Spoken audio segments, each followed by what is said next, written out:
ప్రకటన గ్రంథము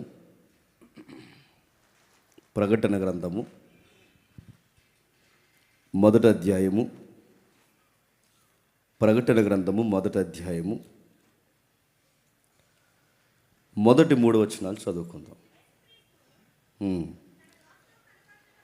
తన దాసులకు కనపరచుటకు దేవుడు ఆయనకు అనుగ్రహించిన ప్రత్యక్షత ఈ సంగతులు త్వరలో సంభవింపనై ఉన్నవి. ఆయన తన దూత ద్వారా వర్తమానము పంపి తన దాసుడైన యోహానుకు వాటిని చూసించెను.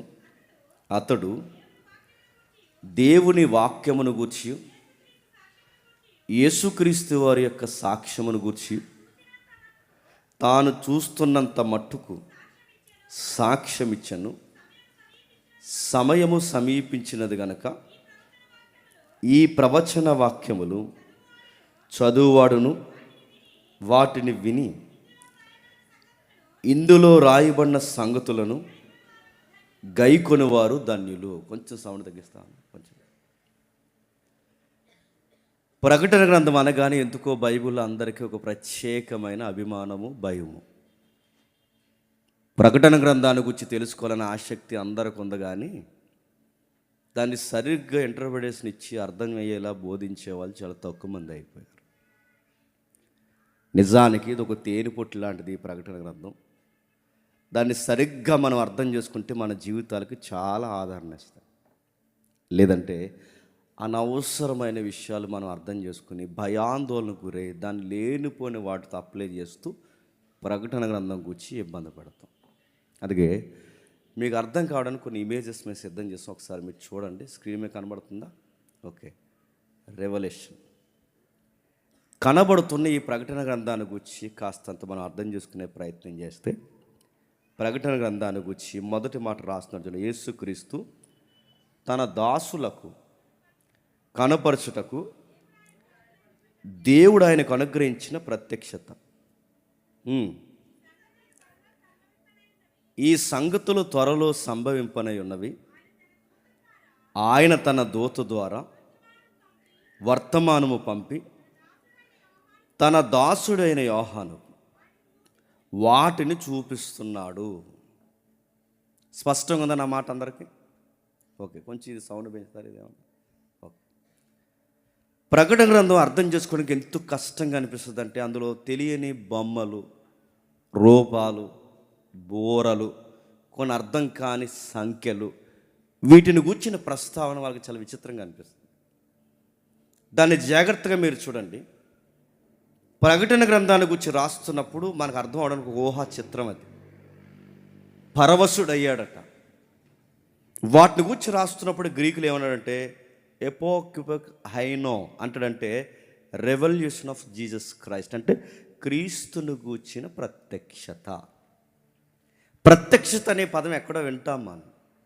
చూస్తూనే ఉండండి, ప్రత్యక్ష ప్రసారం అంటాం. చూసారా? న్యూస్ ఎప్పుడన్నా మనం చూస్తున్నప్పుడు లైవ్ న్యూస్ వింటాం. చూసారా ఆ పదం? అంటే ప్రత్యక్షత. ప్రత్యక్షత అంటే తన దాసులకు కనపరచడానికి, మొదటి వచనంలో తన దాసులకు దేవుడు కనపరచడానికి లైవ్ ఇస్తున్నాడు. ఎవరికి లైవ్ ఇస్తున్నాడు? యోహాను గారు. ఇది సరాసరి ఎక్కడి నుంచి టెలికాస్ట్ అవుతుందంటే పరలోకం నుండి. ఆ లైవ్ ఏ 3D 2D 5D అంటే ఏ పిక్చర్లో అది డిస్ప్లే అవుతుందంటే 3D అంటే 3 డైమెన్షన్లో యోహాను చూస్తున్నాడు. నిజానికి మానవ నేత్రాలకి అవి కనబడవు. అదృశ్య లోకం మనకు కనబడదు. అది పరిశుద్ధాత్ముడి సహాయము, దేవుని యొక్క ఆవరణ, ఆవేశం ఆ భక్తుల మీదకి, ప్రవక్తల మీదకి దేవుడు కుమ్మరించినప్పుడు ఆ అదృశ్య లోకాన్ని కూడా చూసేవారు. దాన్ని అంటున్నందుకే ప్రత్యక్షత. ప్రత్యక్షత ఫుట్ నోట్లు చూడండి. మొదటి వచనానికి యేసుక్రీస్తు ప్రత్యక్షణ దగ్గర కింద ఇచ్చాడు చూడండి. ఫుట్ నోట్లో ప్రకటన. ప్రకటన అంటే చెప్పండి. ప్రత్యక్షత. ప్రత్యక్షత అంటే ప్రకటన. ప్రకటన అనగానే ప్రత్యక్షత. ప్రత్యక్షత అంటే మనకు అర్థమయ్యే పదం లైవ్. యోహాను గారికి దేవుడు లైవ్లో చూపిస్తున్నాడు. ఏం లైవ్లో చూపిస్తున్నాడు? మొదటి వచనం, యేసుక్రీస్తు ఏంటంట? యేసుక్రీస్తు లైవ్లో కొన్ని సంగతులు చూపిస్తున్నాడు. ప్రశ్న, యేసుక్రీస్తు అంటే ఏంటి? యేసు అంటే రక్షకుడు, క్రీస్తు అంటే అభిషక్తుడు. అంటే యేసు అంటే రక్షకుడైన అభిషక్తుడైన వారు, యేసుక్రీస్తు వారైన అంటే బాగానండి, రక్షకుడైన అభిషక్తుడైన వాడు యోహాను గారికి లైవ్ ఇస్తున్నాడు. మీకు లైవ్ ఇక్కడ సూర్యసాలు ఇస్తున్నారు తమ్ముళ్ళు. ఇలా లైవ్ ఇవ్వడం కదంటే యోహాను గారికి ఆ పర్మిషన్ ఇచ్చి చూపిస్తున్నది ఎవరంటే ప్రభు అయిన యేసుక్రీస్తు వరకు చెప్తున్నాడు. రక్షకుడైన అభిషక్తుడైన అంటే రక్షకుడు అభిషక్తుడైన వాడు ఒక మానవుడికి ప్రత్యక్షత లైవ్లో చూపిస్తున్నాడు. ఇంకా ఏం చెప్తున్నాడు? ఆ లైవ్లోకి తీసుకెళ్ళాడట. ఈ సంగతులు త్వరలో సంభవింపనై ఉన్నవి. చదవండి ఎవరైనా స్పీడ్గా. ఈ సంగతులు త్వరలో సంభవింపనై ఉన్నవని ఆయన తన దూత ద్వారా వర్తమానము పంపి తన దాసుడైన యోహానుకి, మీరు చదవండి ఎవరైనా. Very good. ఎవరు? యోహాన్లా చదువుతున్నాం. సూపర్. చదవండి. యేసుక్రీస్తు సాక్ష్యమును గూర్చియు తాను చూసినంత మట్టుకు సాక్ష్యం ఇచ్చిన ఈ సంగతులు, బాగానండి, త్వరలో సంభవింపనై ఉన్నవి. ఈ సంగతులు త్వరలో సంభవింపనై ఉన్నవని లైవ్లో దేవుడు ఎవరికి చూపిస్తున్నాడట? యోహాను గారు చూపిస్తున్నాడట. త్వరలో అంటే ఈ సంగతులు ఎవరి ద్వారా చూస్తున్నాడంటే యోహాను గారు చెప్పాలి. దూత ద్వారా. ప్రభు అయిన యేసుక్రీస్తు వారి ఒక బిగ్ ఇమేజ్ ఉంది. ఆయన పర్మిషన్ ఇచ్చాడు ఈ అబ్బాయికి అంటే యోహానికి, ఈ సంగతులు లైవ్లో టెలికాస్ట్ అంటే లైవ్లో చూపించండి. ఈ లైవ్లో చూపిస్తున్నప్పుడు యోహాన్ని గైడ్ చేయడానికి ఒక గైడ్ కావాలి. ఇది ఈ సంగతి ఇది, ఈ సంగతులు త్వరలో సంభవింపనై ఉన్నాయి. ఇది ఆఫీసర్ సార్ చెప్పమన్నారు. ఆ సార్ ఎవరంటే ప్రభు అయిన యేసుక్రీస్తు వారు. ఆయన చెప్పిన ఆజ్ఞని నేను పాటించి ఒక గైడ్ని నేను, ఒక సర్వెంట్ నేనని యోహాన్ని గైడ్ చేస్తున్న గైడ్ ఎవరు? ఒక దూత. అంటే ఇక్కడ ముగ్గురు పాత్ర కనబడుతుంది. ఒకటి యోహాను చెప్పండి, 2 ప్రభు అయిన యేసుక్రీస్తు వారు చెప్పండి, 3 దూత. ఈ 3 మొదటి అధ్యాయంలో మనకు తారసపడుతుంది చూడండి. అంటే దూత ద్వారా ప్రభు చూపిస్తున్న అనేక సంగతులు అర్థమయ్యేలాగా యోహాన్ని గైడ్ చేయబడుతున్నాడు అన్నమాట. చాలామంది ప్రకటన గ్రంథం కానీ అలాగేదో తన్మయత్వంలో రాసిన అనుకోకండి. ఆయన కనబడుతున్నాయి స్టెఫనుకి. ఇలా చూస్తే రాళ్ళు ఇచ్చి కొడుతున్నప్పుడు స్టెఫనుకి ఎలాగైతే దేవుడు సింహాసనం మీద కూర్చొని, దేవుడు సింహాసనం మీద కుడిపార్శ్వాన కుమారుడు కూర్చున్నాడని స్టెఫనుకి ఎలాగైతే లైవ్ కనబడిందో అలాగే కనబడుతుందంటే ఎవరికి? యోహాను గారు. కలొచ్చు కాదు, లేదు ఊహించుకొని కాదు, తన్మయత్వం కాదు. స్టెఫను ఎలా అయితే చూశాడో, పూర్వకాలపు భక్తులు ఎలా అయితే చూశారో, ఆ సీనాయి పర్వతం మీద మోసే అనేక పరసంబంధమైన విషయాలు ఎలాగైతే చూశాడో యోహాను కూడా అలాగే చూస్తున్నాడు. గంభీరమైన సత్యం ఏదో బయలుపరుస్తున్నట్టు మనకు అనిపిస్తుంది చూడండి. ఆ పుస్తకాలు చదువుతున్నప్పుడు ఆ రోడ్లేంటి, ఆ సింహాసనం ఏంటి, ఆ దేవదూతలేంటి, ఆ ప్రత్యక్షత ఏంటి, యోహానికి ఇవన్నీ చూపిస్తున్నప్పుడు ఏడో వచ్చినట్టున్నాడు. ఏం చూస్తున్నాడు? ప్రభు అయిన యేసుక్రీస్తు వారు ఉన్నాడు, దేవదూత ఉన్నాడు. ప్రభు అయిన యేసుక్రీస్తు వారు చూపిస్తున్న విషయాలు దేవదూత చూపిస్తుంది. ఆ చూపిస్తున్న విషయాలు యోహాను చూస్తున్నాడు. ఇప్పుడు ప్రశ్న, ఏం చూస్తున్నాడు? రెండో వచనంలో చెప్తున్నాడు చూడండి. అతడు దేవుని వాక్యమును గూర్చియు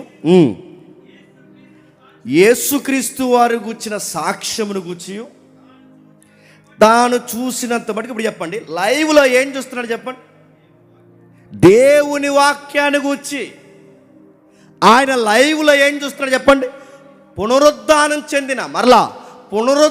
చెందిన ఒక గంభీరమైన స్వభావం కలిగిన చెప్పండి యేసుక్రీస్తుని ఆయన లైవ్లో ఏం చేస్తున్నాడు? ఒక వాక్యాన్ని గురించి చూస్తున్నాడు. 2, ఆ చూస్తున్నవాడు ఇంకేం చూస్తున్నాడంటే క్రీస్తుని గురించి చూస్తున్నాడు.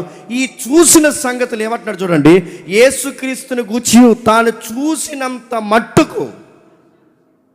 ఇది ఆయన చూస్తున్న ప్రాముఖ్యమైన. అంటే ఒకటి వాక్యాన్ని చూస్తున్నాడు, రెండు క్రీస్తుని చూస్తున్నాడు. అంటే ఈ క్రీస్తునే సెంటర్ ఆఫ్ అట్రాక్షన్గా దేవుడు చూపిస్తూ దైవం తనను తాను కనపరుచుకుంటూ సంఘాలకి సమాజానికి ఏం జరగబోతుందో యోహానికి చూపిస్తున్నాడు. ఆ జరుగుతున్న సంగతులు ధ్యానిస్తున్నప్పుడు అక్కడ అంటున్నాడు, ఇది ఎవరికయ్యా అంటే తన దాసులకు.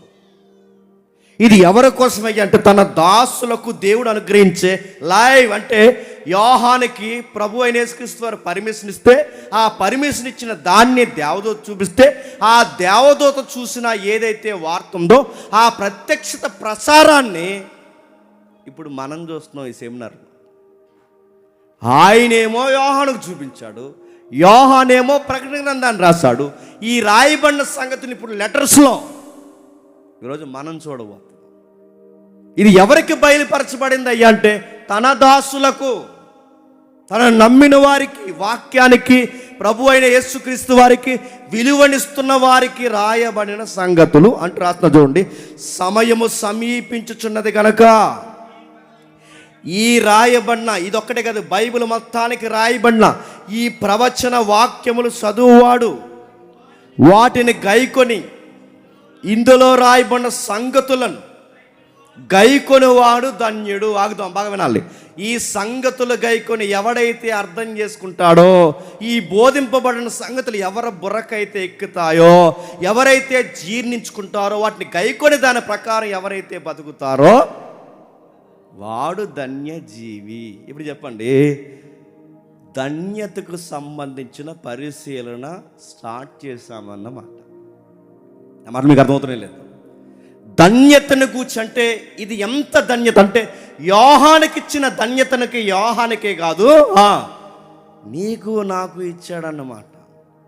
ఈ గ్రంథాన్ని చదవడం ఒక ధన్యత, ఈ గ్రంథాన్ని అర్థం చేసుకుని ఒక ధన్యత, ఆ అర్థం చేసుకున్న దాన్ని పాటించడం ఒక ధన్యత. నా జీవితానికి ధన్యత ఏముందంటే ఈ ఏడాదిలో 1,00,000 వచ్చింది, 2 లక్షలు వచ్చినాయి కాదు. నాకు ధన్యత ఏదన్నా ఉందంటే ఇదిగో ఈ సంగతులు నాకు అర్థమయ్యాయి, దీని ప్రకారం నేను సిద్ధం అవ్వాలని నాకు అర్థమవుతుంది. ఎందుకంటే టైం అయిపోతుంది, సమయము సమీపిస్తుంది. టైం అంటే ఈ టైంకి ఏజ్ అయిపోతుంది. ప్రభు అయిన యేసుక్రీస్తు వారికి నేడో రేపో రాబోతున్నాడు. గడియలు ప్రారంభమైపోయాయి. 2000 సంవత్సరాల క్రితమే సమయం అయిపోతే ఇప్పుడు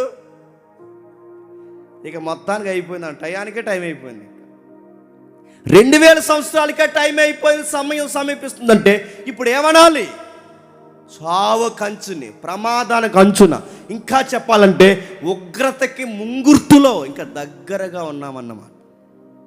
అందుకు ఈ సంగతులు బయలుపరుస్తున్నాడు. అందుకే తన దాసులకు కనపరచకు దేవుడు అనుగ్రహించిన ఒక లైవ్ న్యూస్ ఇది. చూస్తూనే ఉండమన్నాడు యోహాన్ని. చూస్తున్న వాటిని యోహాను చూస్తూనే ఉండిపోకు, నీ కలం తీసుకుని చెప్పండి, రాయ్. నెక్స్ట్ జనరేషన్కి తెలియాలి, ఏం జరగబోతుందో తెలియాలి. ఈ పరిస్థితులు నీలాంటి వారు ఎవరైతే ఉన్నారో వాళ్ళందరికీ ఈ సంగతులు అర్థం కావాలి. ఈవెన్ 2026 సెమినార్లో కూర్చున్న ప్రతి ఒక్కరికి అర్థం అవ్వాలి. రాయ్, వాటిని రాస్తున్నాడు. ఆ రాస్తున్న సంగతుల గురించి ఇక్కడ రాస్తూ ప్రకటన గ్రంథంలో ఆ పైన ఒక మాట రాస్తున్నాడు చూడండి, యోహాను రాసిన, చెప్పండి, ప్రకటన గ్రంథం. కొంచెం జాగ్రత్త పరిశీలిద్దాం. యోహాను రాసిన ప్రకటన గ్రంథం. ఇప్పుడు ప్రశ్న అడుగుతున్నాను, ఏంటి యోహాను ప్రత్యేకత? గ్రంథంలోకి వెళ్ళే ముందు దీని గురించి తెలుసుకునే ప్రయత్నం చేద్దాం. ఏంటి యోహాను ప్రత్యేకత? ఏముంది దీని గురించి? 12 మంది శిష్యులు ఉండగా ఈయనకే ఎందుకు దేవుడు లైవ్ ఇచ్చాడు? అరే, పేతురున్నాడు, యాకోబు ఉన్నాడు, మత్తయి ఉన్నాడు, నతానియేలు ఉన్నాడు, ఇంకా సీమోన్ అనే మరొక సీమోన్ ఉన్నాడు. ఇలా రకరకాల 12 మంది 11 మంది శిష్యులుంటే ఈ 12 మందిలోనే యోహానుకే ఎందుకు ఈ ధన్యత ఇచ్చాడు అంటే 12 మందిలో సంథింగ్ స్పెషల్ అన్న మాట. ఈయన 12 మందిలో దేవుడికి చాలా ప్రియమైపోయాడు. ఇందుకే ఏంటి గురించి కాస్తంత ఈయన యొక్క డేటా మనం తెలుసుకునే ప్రయత్నం చేద్దాం. ప్రభు అయిన యేసుక్రీస్తు వారి పరిచర్యలో యేసుక్రీస్తు వారి పరిచర్యలు ఈ 12 మంది గురించి రాస్తున్నప్పుడు ఇందులో ఈయన గురించి ప్రభు అయిన పరిచర్యలో యోహానుకంటూ ఒక ప్రత్యేకత ఉంది. ఆయన యేసు చేత ప్రేమింపబడిన శిష్యుడు. రెండోది, ఆయన యేసు చేత ప్రేమపడిన శిష్యుడే కాదు, యోహాను గారికి ఉన్న ప్రత్యక్షత ఏంటంటే వీళ్ళందరిలో కాస్తంత రైటింగ్ బాగా ఎరిగిన వాడు ఎవరు చెప్పండి? మంచి రైటర్ ఆయన. అంటే బాగా రాస్తున్నాడంటే బాగా చెప్పండి చదువుకున్నాడు. అంటే ఇప్పుడు బాగా రాస్తున్నాడు, బాగా చదువుకుంటున్నాడు అంటే ఎంతకైనా ఎంప్లాయ్ లైఫ్ ఏంటి? వీళ్ళకి ప్రత్యేకించి వీళ్ళకి ఎక్కడో ఉద్యోగాలు ప్రభుత్వాల కింద చేయట్లేదు, కానీ వీళ్ళకి ఓన్ బిజినెస్ ఉంది, వీళ్ళకి సొంత వ్యాపారం ఉంది. వాళ్ళ సొంత వ్యాపారం ఏంటంటే వాళ్ళకి చాలా బోట్స్ ఉంటాయి. అంటే ఈ చేపలు పట్టే బోట్లు ఉంటాయి చూసారా, వీళ్ళకి చాలా బోట్లు ఉంటాయి. వీళ్ళు డబ్బున్న వాళ్ళు. ఎంత డబ్బున్న వాళ్ళు అంటే వీళ్ళ నాన్నగారికి బోట్లు అంటే చేపలు బట్టి బోట్లు రెంట్కి ఇచ్చి అలాంటి బిజినెస్ బాగా చేస్తారు. వీళ్ళు ఎంత బిజినెస్లో డెవలప్ అయిన వారంటే వీళ్ళ దగ్గరే కొంతమంది కూలోళ్ళు పనిచేస్తారు. అంటే వీళ్ళు డబ్బులు ఉన్న వాళ్ళు కాదు చెప్పండి, ఇతరులకు కూడా వీళ్ళు జీతాలు ఇస్తారంటే కాస్త డబ్బులు ఉన్న వాళ్ళే. ఇలాంటి ఆయనకి ఇంకా ఏం గుణగుణాలు ఉన్నాయంటే వీళ్ళ పరిచర్య చేయడానికి ముందు యోహాను గారి గురించి రాస్తున్నప్పుడు ఏమంటున్నాడంటే సరిగ్గా మత్తయి సువార్తలు ఈయన తారసపడుతుంటాడు మనకి. ఒకసారి చూద్దాం మత్తయి సువార్త త్వరగా ఇదేంటి అని తెలుసుకునే ప్రయత్నం చేద్దాం. మత్తయి సువార్త 4వ అధ్యాయం, మత్తయి సువార్త 4వ అధ్యాయం 20 వచనం. మత్తయి సువార్త 4వ అధ్యాయం 20 వచనం.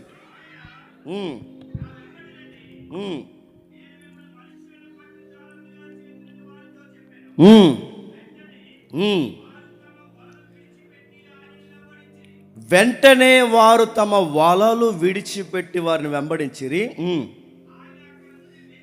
ఆయన అక్కడి నుండి వెళ్ళి జబదయ కుమారులైన యాకోబు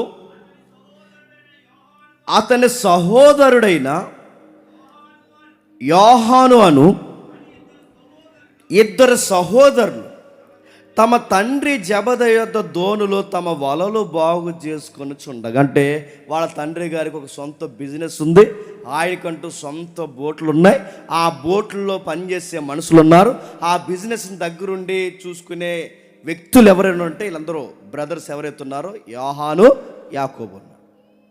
వీళ్ళిద్దరూ పని చేస్తున్నప్పుడు ఇక్కడ చూడండి, ఇక్కడ డైరెక్ట్గా ప్రభు అయిన యేసుక్రీస్తు వారు పిలుస్తున్నప్పుడు 18వ వచనంలో యేసు గలిలయ సముద్ర తీరం నడుచుచు పేతురు అనబడిన సీమోను అతని సహోదరుడైన ఆంధ్రని 2 సహోదరులు సముద్రంలో వలవేడి చూసి వారి జాలర్లు ఆయన ఎంబడి రండి, నేను మిమ్మల్ని మనుషుల పట్టు జాలర్లుగా చేతునని వారితో చెప్పాను. ఇప్పుడు చెప్పండి, మొట్టమొదటి పిలుస్తున్నది ఎవరిని? యోహాన్ని కాదు. మొట్టమొదటి పిలుస్తున్నది ఎవరిని? యాకోబుని కాదు. మొట్టమొదటి పిలుస్తున్నది ఎవరిని? ఇక్కడ పేతురుని. అంటే పేతురుని గారిని పిలుస్తున్నాడు. పేతురుని గారిని పిలిచేటప్పుడు ప్రభు ఎలా పిలిచాడంటే అప్పటికే రాత్రి అంతా చేపలు పట్టాడు. ఎవరు? పేతురు గారు.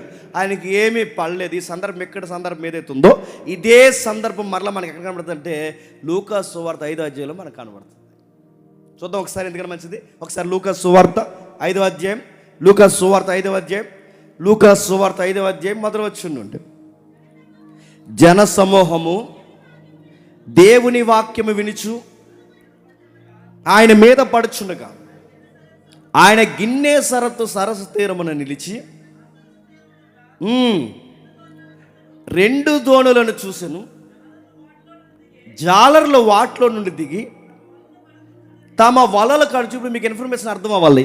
ఇందాక వలలు కడుగుతున్నది ఎవరు చెప్పాలి? యాకోబు యోహాను. అంటే మత్తయిలో వలలు కడుక్కుంటున్నది ఎవరు? యాకోబు యోహాను. ఆ యాకోబు యోహాను ఇక్కడ ఏమని రాస్తున్నాడు? వాళ్ళు జాలర్లు, వాళ్ళు చేపలు పట్టే వాళ్ళు జాలర్లు. ఈ జాలర్లు అయిన వారితో కలిపి పార్ట్నర్ బిజినెస్ చేస్తున్నది ఎవరంటే పేతురు గారు.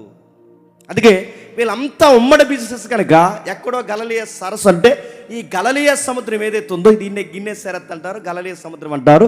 ఈ గిన్నెసరెత్ అనే దానికి సౌండ్ ఏంటంటే వేన. అంటే ఎప్పుడన్నా పైనుంచి మనం చూస్తే మ్యాప్లో ఎలా ఉంటుందంటే అది వేనలా ఉంటుంది. వేన ఉన్నది చూస్తారా, వేన కొడతారు చూస్తారా, అందుకే దాని పేరు హెబ్రీ శబ్దంలో లేదా మూల పదాల్లో వేన అంటే వేనాకారంలో ఉండే సముద్రం. అందుకే దాని పేరు గిన్నెసరెత్. అంటే గిన్నెని కాదు, వేనని, వేనాకారంలో ఉన్న సముద్రం అని. ఆ సముద్రం మీద వీళ్ళు పనిచేస్తున్నారు. ఈ పనిచేస్తున్న ప్రభు అని యేసుక్రీస్తు వారు పేతురుని పిలవాలనుకుంటే ఈ పేతుని పిలుస్తున్నప్పుడు పేతురు గారి సీన్ జరుగుతుంది చూడండి. జాలర్లు వాటిలో నుండి దిగి తమ వలలు కడుగుచుండ్రి. ఆయన దోణెలలో సీమోనుదైన ఒక దోణి, అంటే ఈయనకి ఒక సొంత బోటు ఉంది, వాళ్ళకి సొంత బోట్లు ఉన్నాయి, వీళ్ళందరూ బోట్లు కలిపి పనిచేస్తున్నారు. అందుకే చూడండి 4-5 బోట్లు వాళ్ళు కలిస్తే కానీ చేపలు పట్టగలరా? అంటే యోహాను అలా వెళ్తాడు, యాకోబు ఇలా వెళ్తాడు, పేతురు ఇలా వెళ్తాడు. ఆ వల ఆ మాత్రం ఆవరణలు అలా వేస్తే కానీ అంత పెద్ద సముద్రంలో చేపలు దొరుకుతాయా? అందుకే వీళ్ళకి కలిసి బిజినెస్ చేస్తారు. ఒక మాట చెప్పాలంటే వీళ్ళకి కలిసి చేపలు పడతారు. అయితే వీళ్ళకి ఓన్ బిజినెస్ ఉంది. ఎవరికి? యోహాను, యాకోబుకి. వాళ్ళతో కలిసి పనిచేసే మరొక పార్ట్నర్ ఎవరు? పేతురు గారు. వీళ్ళ దగ్గర కూలీలు కూడా పనిచేస్తారు. అక్కడ జరుగుతుంది, కిందకి రాసిన చూడండి. ఆయన దోణిలో సీమోనుదైన ఒక దోణి ఎక్కి దరి నుండి కొంచెం త్రోయమని అతను అడిగాను. కూర్చుండి దోణిలో నుండి జనసమూహమంతటికి బోధించును. ఆయన బోధించిన చాలించిన తర్వాత నువ్వు దోణిను లోతునకు నడిపించి చేపల పట్టుటకు మీ వలలు వేయడని వారితో సీమంతో చెప్పాడు. ఇప్పుడు అడుగుతాను, ఎవరో ముక్కు మొక్కం తెలియని వాడు ఇప్పుడు సడన్గా వచ్చి నా దోణెక్కి కొంచెంసేపు పక్కన ఉండి ఇక్కడి నుంచి నేను టీచింగ్ అంటే నేను బోధించాలి, కొంతసేపు నీ బోట్ రెంట్కి ఏవైనా అడిగితే నేను వెంటనే ఇస్తానా? నా మాట మీకు అర్థమవుతుంది లేదో? కొంతసేపు కూర్చుని వెళ్ళిపోయిన మీ కూర్చుని ఇంకొకరికి ఇమ్మంటే ఇస్తారా? నా మాటలు మీకు అర్థమవుతుంది. అంటే ఎవరో ముక్కు ముఖం తెలియని వాడు వచ్చి, ఆ ముక్కు ముఖం తెలియని వారు ఎవరో వచ్చి ఇప్పుడు బోట్ అడిగితే ఇచ్చేస్తున్నాడంటే ఇప్పుడు తెలుసు అంటారా తెలియదంటారా? తెలుసు పేతురుకి. అది ఇంకా మరి తెలిస్తే ఎందుకు ఇంకెమ్మడించలేదు? ప్రభువుని విన్నాడు, ప్రభువుని గురించి చెప్పిన సంగతులు ఆయన వింటున్నాడంటే పేతురు గారికి అంత దగ్గరగా క్రీస్తుని గురించి చెప్పేది ఎవరున్నారు? వీళ్ళ బ్రదర్ ఉన్నారు. ఎవరు? ఆంద్రయ్య. బ్రదర్ నీకు విషయం చెప్పాలి. ఆంద్రయ్య ఎక్కడ వాడు? బాప్తిజం ఇచ్చి యోహాను ఉన్నాడుగా, ఆ యోహాను గారు ఎక్కడ? మీకు అర్థమైపోయినా అర్థమైనట్టు చూడండి కొంచెం. ఆ యోహాను గారు ఎవరైతున్నారో ఆ యోహాను గారి శిష్యుడు ఎవరు?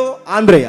ఒకరోజు యోహాను గారు నడిచి వెళ్ళిపోతూ తన కూడా ఉన్న 2 శిష్యుని చూస్తే ఇదిగో ఇలా రండి, ఇదిగో లోక పాపములు మోసుకొని పోవు దేవుని గొర్రె పిల్ల అన్న దగ్గర నుండి యోహాను గారు వదిలేసి ఆయన వెనకాల పోయారు. ఎవరు? ఆంద్రయ్య మరొక శిష్యుడు. ఆ పోయిన వాడు కన్ఫర్మ్ అయ్యాడు నిజంగానే మెస్సయ్య అని. ఆ మెస్సయ్య అని కన్ఫర్మ్ అయిన తర్వాత వాళ్ళ అన్నయ్యకి చెప్తున్నాడు. ఎవరికి? పేతురుకి. అరే నిజంగా మెస్సయ్య వచ్చాడు, రాయబడిన ప్రవచనాలు నెరవేరుతున్నాయి, ఈ సంగతులు నిజం జరుగుతున్నాయన్న సంగతులు ఎప్పుడైతే యోహానుగా క్షమించండి పేతురు గారికి ఆంద్రయ్య గారు చెప్తున్నారో ఎంతో కొంత అవగాహన ఉంది కనుక నేను చెప్పిన ఈయనే అన్న అవగాహనకు వచ్చేసరికి ఆయన వచ్చి బోట్ అడుగుతున్నప్పుడు గౌరవంతో ఇచ్చాడు. ఊరకెవడో తెలుసు కనుక ఇచ్చాడు. ఆ తెలిసిన వాడు లోపలికి వెళ్ళాడు. ఆ వెళ్ళిన తర్వాత ఆయన ఏమంటాడు చూడండి. సీమోను వెళ్ళినవాడు, రాత్రంతయు మేము ప్రయాసపడుతుంది కానీ మాకేమీ దొరకలేదు.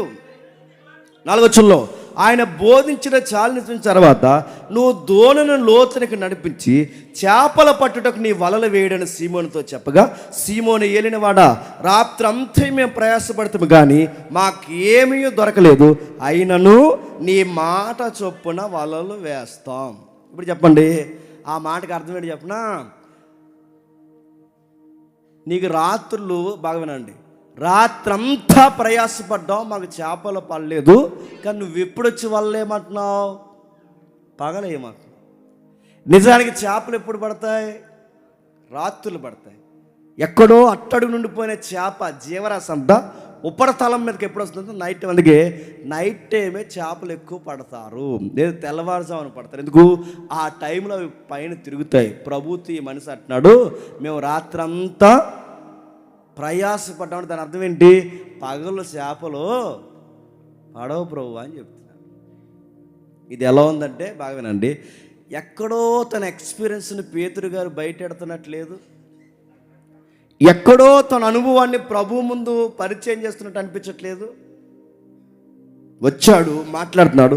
అయినను ఈ పడవ మేము పడకపోయినా ఎందుకు వేస్తున్నామంటే మా ఎక్స్పీరియన్స్ బట్టి పడవు, కానీ నువ్వు వేయమన్నావు కనుక వేస్తావు. నిజానికి ఈ మనిషికి చేపలు పడతాయని నమ్మకం ఉందా లేదా? పడవు. రాత్రులు చేపలు పడితే ఈ మనిషి వచ్చి పగలేమంటున్నాడు, ఏదో చెప్పాడు మా తమ్ముడు లేదా మా ఆంధ్రే ఏదో మా మెస్సే అని చెప్పాడు, ఈయన మాట పోగొట్టడం ఎందుకు, గౌరవం లేకుండా మాట్లాడడం ఎందుకు, అంతే ప్రజలందరికీ బోధకుడు ఉన్నాడు, కాస్త దీని గురించి చెప్తున్న మాట ఏదో విందామని గౌరవపదంగా ఏం చేశాడంటే లోపలికి వెళ్ళి వేసాడు. వారు అలాగొచ్చేసి విస్తారమైన చేపలు పట్టేది, అందుచేత వాళ్ళ వలలు పగిలిపోచుండగా వారు ఏరొక దోణిలో తమ తమ పాలివారు వచ్చి తమకు సహాయం చేయమని ప్రశ్న అడుగుతున్నాను. పాలివారంటే ఇక్కడ ఎవరు? అదే చెప్పండి, ఎవరు? యోహాను, యాకోబు. ఇప్పుడు పేతురికి పాలివారంటే సహోద్యోగులు. రెండో మాట దగ్గరోళ్ళని కూడా ఉన్న అర్థం అక్కడ. ఒక మాట చెప్పాలంటే పేతురు గారికి ఏదో బీరకాయ పీసు చుట్టాలు ఉన్నారంటే ఎవరు? ఈ యాకోబు, యోహాను, పేతురు. వీళ్ళకేదో చుట్టరకం ఉందట. వీళ్ళకి చుట్టరకమే కాదు, మరో మాట ఏంటంటే వీళ్ళు కలిసి పనిచేస్తారనికే వాళ్ళు పాలివారు. ఇప్పుడు చెప్పండి, ప్రభు అయిన యేసుక్రీస్తు వారు ప్రభు అయిన యేసుక్రీస్తు వారు పేతుర్ని పిలవడానికి వెళ్ళినప్పుడు అక్కడ ఒక సీన్ జరుగుతుంది. ఆయన బోర్డు తీసుకున్నాడు, ప్రభు మాట్లాడుతున్నాడు. ఆ ప్రభు మాట్లాడిన తర్వాత మెసేజ్ అంతా అయిపోయింది. అప్పటికే రాత్రి అంతా నిద్రలేని మొహం ఎలా ఉంటుందండి? ఎలా ఉంటుంది? రాత్రి పనిచేసిన అడగండి, చూస్తా. అదో రకంగా ఆ టైంలో ఏది పడుతుంది మాట్లాడడం అనుకోండి, ఎలా ఉంటుంది చెప్పండి? తిక్కలేసిపోద్ది. రాత్రంతా నిద్ర లేని దగ్గరికి వెళ్ళి, ఇది ఈ కాగితం ఎక్కడ ఎందుకుంది, ఆ మొక్క ఎక్కడ ఎందుకుంది అంటే నువ్వు ఎట్టు అంటాడు. పెడతాడు ఫీల్ అవుతారు. ఎందుకంటే వాళ్ళు రాత్రంతా కష్టపడ్డారు. ఇప్పుడు రాత్రంతా కష్టపడిన పేతురు దగ్గరికి వచ్చి బోట్ లోపలికి వెళ్ళి వాళ్ళు ఎక్కడై అంటే ఎంతో ఓపుకుంటారు. అసలు ఈ మనిషి కోపం ఎక్కువ. ఎవరికి? మాట్లాడితే ఎవరితోన్నా మాట్లాడే ముందు రెండు తగిలించి మాట్లాడతాడు. ఆయన నచ్చకపోతే కొడతాడు. అసలు వెనక ముందు ఆలోచించడు. ఎదురుగుండదు పోలీసుడైనా కొడతాడు. అలాంటి వాడు ఎంత ఓపికగా మాట్లాడుతున్నాడంటే ఎక్కడో కాస్త వాళ్ళ తమ్ముడు లేదా ఆంధ్రే గారు చెప్పిన మాటల మీద అవగాహన ఉంది. ఈయన మెస్సయ్య ఆ మాటలు పెట్టి వేశాడు. వారి వలలు పగిలిపోయట, విస్తారమైన చేపలు రాసి పడిపోయిందంట. ఎవరో ఒక పాస్టర్ గారు చాలా కాలం క్రితం చనిపోయారు. ఆయన అన్న మంచి మాట ఏంటంటే, అదే సీన్లో మనం ఉంటేనట విస్తారమైన ఇంత విస్తారమైన చేపలు రాసి పడితే అదే సీన్లో మనం ఉంటేనట గంగం డ్యాన్స్ చేసేవాళ్ళం అంట. అర్థమేళ్ళకి అర్థమవుతుందండి, రెండు చేతులు పెట్టేస్తారు కదా. అంటే అదే జీవరాశి, అది బాగా అదే విస్తారమైన జీవరాశి చేపలు కొట్టి మనకు పడితే మనం ఏం చేస్తాం? సెటిల్ అయిపోతాం. అప్పులు పోతాయి, తెప్పలు పోతాయి. రేపు నుంచి జాలరుగా సముద్రంలోకి వెళ్ళాల్సిన పని లేదు. ఇంత విస్తారమైన చేపలు రాసి పడినప్పుడు పేతురు గారు, ప్రవ్వా నువ్వు గొప్పవాడివి, ఇంత విస్తారమైన చేపలు రాసి పడేసావు, తిండికి పూట కూడికి కనీసం అప్పులు తీర్చలేక ఎంత మదన పడుతున్న మాకు ఒక్క చేప పడిన మాకు ఇంత విస్తారమైన చేపలు రాసినిచ్చావే, నీకు మహిమ కలుగును గాక అంటే బాగుంది అనుకున్నా. ఆయన ఏమన్నా తెలుసా? నేను పాపిని మాట్లాడుతాను చూడండి. అనగా వారి పట్టిన చేపలను అతడు పైకి చూడండి 8వ వచనంలో, సీమోను పేతురు చూసి యేసు మోకాళ్ళ ఎదురు సాగిలపడి, ప్రభువా నన్ను విడిచిపొమ్ము, నేను పాపాత్ముణ్ణి. ఇప్పుడు చెప్పండి, శిష్యులు ఎలా పడతారో యేసుక్రీస్తు వారి దగ్గరికి రాలేదు. ఎలా వచ్చారు చెప్పండి? తప్పులు ఒప్పుకొని, పాపాన్ని ఒప్పుకొని, వాళ్ళు అంటున్న మాట పశ్చాత్తాపడుతూ, మేము పాపాత్ములు, అద్భుతాలు జరిగితే సంకలు కొట్టుకోవట్లేదు. వాళ్ళు ఏం చేస్తున్నారు చెప్పండి? పాపులు అని ఒప్పుకుంటున్నారు. ఇప్పుడు అద్భుతాలు జరిగితే ఏం చేస్తున్నారు? వెళ్ళరా మైక్ ఇవ్వండి, ఇలా పైకి చెప్పు, నీకేం జరిగింది చెప్పంటే, ఇంట్లో ఎలకలు ఎక్కువైపోయినాయండి, ప్రార్థన చేస్తాం. చెప్పండి, దేవుడు 3 పిల్లిని పంపించాడండి. నడుతున్నాను. వాళ్ళ అద్భుతం జరిగితే పశ్చాత్తాపడ్డారు. వాళ్ళ అద్భుతం జరిగితే పాపాత్మలు ఒప్పుకున్నారు. ఇప్పుడు అద్భుతాలనే పేరు మీద పబ్లిసిటీ చేస్తున్నారు. అద్భుతాలు జరిగిన చరిత్రలో పాత నిబంధన నుంచి కొత్త నిబంధన వరకు అద్భుతం ఎక్కడ జరిగినా దేవునికి ప్రాధాయపడి మేము ఏ పాటి వారి మన చేతులు ఎత్తి దేవుడికి దండం పెట్టేశారు. కానీ ఈరోజు పబ్లిసిటీలు చేయించుకుంటున్నారు. పేతురు గారు ఎప్పుడైతే ఆయన పశ్చాత్తాపడిన తర్వాత ఎలానగా వారి పట్టిన చేపల రాశికి అతడు అగుపరిచిన వారందరికీ విస్మయముందరి.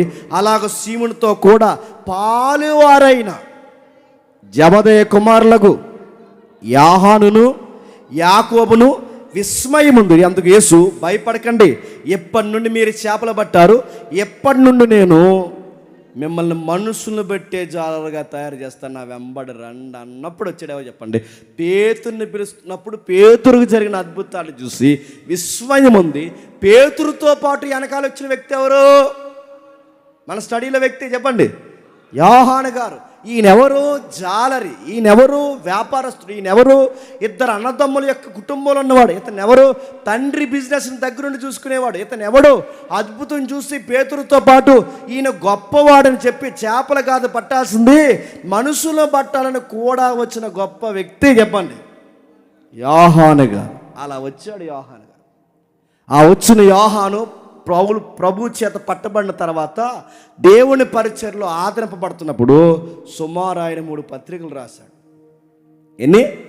3 పత్రికలు. ఆ 3 పత్రికలతో పాటు ఒక సువార్త రాశాడు. ఆ సువార్తతో పాటు చెప్పండి ఒక ప్రకటన గ్రంథం రాశాడు.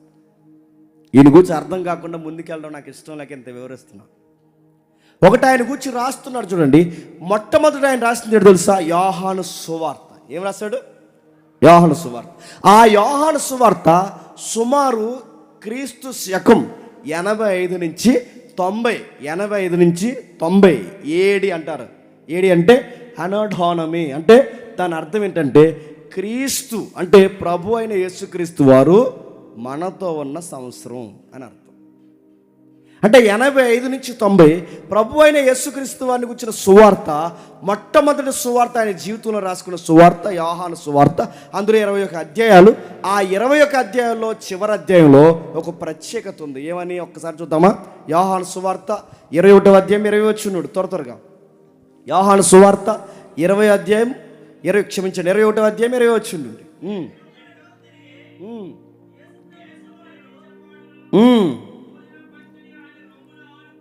భోజన పంక్తిని ఆయన రొమ్మును ఆనుకొని, ప్రభువా